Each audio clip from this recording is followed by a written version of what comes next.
that we have had, which is rather unfortunate.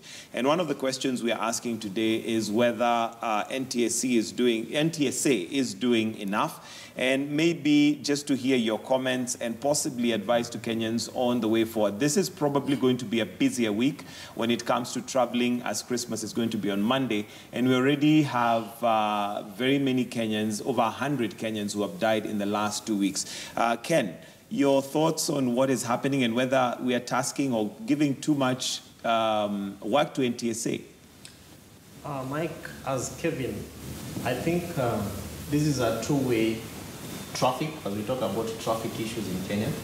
We know very well that NTSA was put up in place to be able to help Kenyans know and understand how to drive. It's about National Traffic and Safety Authority. And I believe that it is not upon NTSA to be chasing. Sorry, I think we have a slight problem with the microphone there. We'll need to sort that out in just a bit. But let me come to you, Steve, and your thoughts on the same. Well, I think they say that speed that thrills kills. During this festive season, there is anxiety, there's excitement to rush to places we are going to. One of the challenges, the greatest challenges that we are facing is observing lane discipline. I drive to Kisumu a lot, and that road near Chesangwan is really steep and it's winding.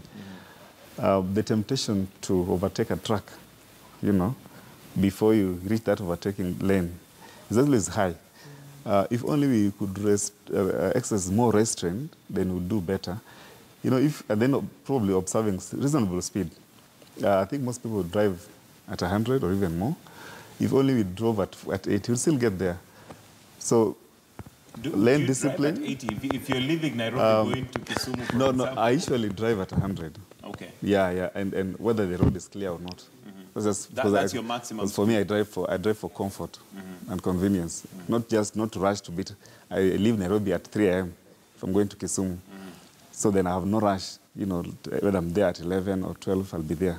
You'll still get there. I think that's one thing that we need to consider.